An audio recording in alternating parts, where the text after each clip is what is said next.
Ukraine रूस युद्ध अपने चरम पर पहुंच चुका है। बातचीत के बाद भी बड़ी खबर यह है कि कीव में इस वक्त दनादन हमले हो रहे हैं। रूस ने यूक्रेन की राजधानी कीव पर हमले करने शुरू कर दिए हैं। कीव में सीरियल धमाके हो रहे हैं, आवाजें सुनाई दे रही हैं, लोग डर गए हैं और एयर अलर्ट सायरन भी बजा दिया गया है। रह रहकर वहां पर मिसाइल हमले हो रहे हैं। मतलब बातचीत के बाद भी रूस ने बिल्कुल भी रियायत नहीं बख्शी है। रूस जो है वो लगातार हमले कर रहा है और कीव में सायरन की गूंज मतलब ये है कि लोगों को अलर्ट कर दिया गया है। 110 घंटे हो चुके हैं, लेकिन यूक्रेन में रूस के हमले लगातार जारी हैं और रात होते होते इस समय यानी कि हम भारतीय समय के अनुसार बता रहे हैं, बस सबसे कुछ देर पहले वहां पर हमले होने शुरू हुए हैं। और ये जो आग का गुबार आपने दिखा, रोशनी आपने देखी, इस तरह लगातार हमले हो रहे हैं। हमारे संवाददाता वहां से लगातार ये खबर दे रहे हैं कि एक के बाद एक धमाकों की आवाज आ रही है और ऐसा लग रहा है कि ये मिसाइल हमले हैं। बस सबसे कुछ ही देर पहले हमने हमारे संवाददाता गौरव सावंत से इन्हीं हमलों के बारे में बातचीत की। गौरव, क्या एक बार फिर से हमले शुरू हो गए हैं और ये हमले लगातार हो रहे हैं? गौरव, इस समय स्थिति सही बेहद गंभीर है। हम लोग इस समय रूस यहाँ पर यूक्रेन की राजधानी कीव में हैं और रूस की तरफ से एक के बाद एक यहाँ दनादन बम गिर रहे हैं। एयर रेड सायरन लगातार बज रहे थे और इसीलिए हम इस सेंट्रल रेलवे स्टेशन के अंदर आ गए हैं। ये बंकर नुमा इलाका है, मतलब बहुत बड़ा ये सेंट्रल हॉल है, लेकिन इसे सुरक्षित समझा जा रहा है। और जैसा आप इन तस्वीरों में देख सकते हैं, मेरे आसपास कई 100 लोग यहाँ पर इस समय सुरक्षित तो हैं, लेकिन अंदर हैं, अंदर इस इलाके में है, क्योंकि बाहर रहना इस समय खतरे से खाली नहीं है। पुलिस और प्रशासन भी लोगों से यही लगातार कह रहा है, जैसे ही एयर रेड सायरन सुनाई दे, किसी भी बिल्डिंग के अंदर चले जाइए, वहां आप सुरक्षित रहेंगे। बेसमेंट में चले जाइए, वहां आप सुरक्षित रहेंगे। और इसीलिए हम लोग भी यहाँ इस समय अंदर आ गए हैं। जैसा देख सकते हैं, छोटे छोटे परिवार।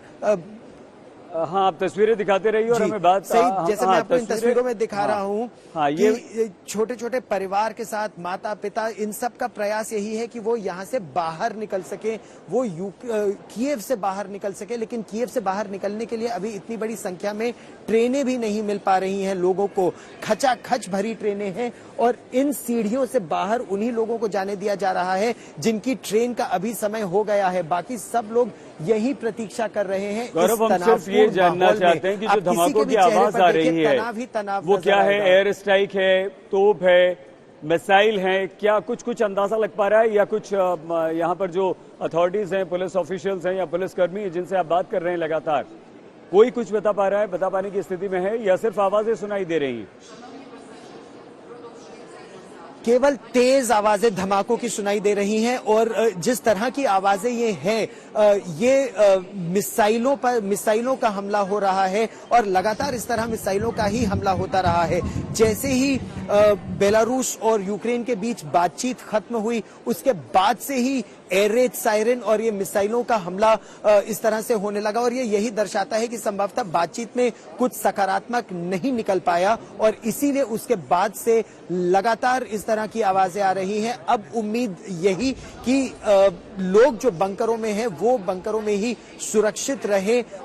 आने वाले समय में क्या होगा, क्योंकि यही डेडलाइन भी दी गई थी कि जितने लोग हैं, जितने सिविलियंस हैं, जितने नॉन कॉम्बैटेंट्स हैं, वो कीव को छोड़कर निकल जाएं। जो नहीं निकल पा रहे हैं वो इस समय यहाँ पर रेलवे स्टेशन पर है। कीव के रेलवे स्टेशन में उम्मीद यही कि यहाँ पर लोग सुरक्षित रहें और यहाँ से बाहर जाएंगे तो किसी को मालूम नहीं कि आगे समय क्या होगा। सईद, बिल्कुल गौरव, आप भी प्लीज अपना ख्याल रखिएगा बहुत। लेकिन गौरव, अब से कुछ देर पहले एक खबर आई थी यूक्रेन की तरफ से और यूक्रेन ने कहा था कि जो बातचीत है वो अपने अंतिम निर्णय तक पहुंची है।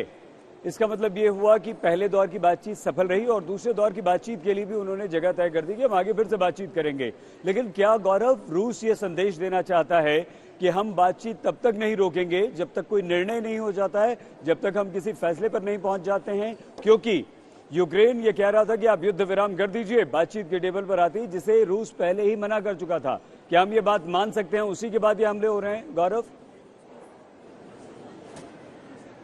देखिए, फ्रांस के राष्ट्रपति इमैनुअल मैक्रोन ने प्रयास किया है कि यूक्रेन और रूस के बीच अगर किसी तरह का तनाव कम करने में कोई भूमिका वो अदा कर सके तो वो इस भूमिका को अदा करने का प्रयास करेंगे, लेकिन फिलहाल तो ये सफलता मिलती दिख नहीं रही है।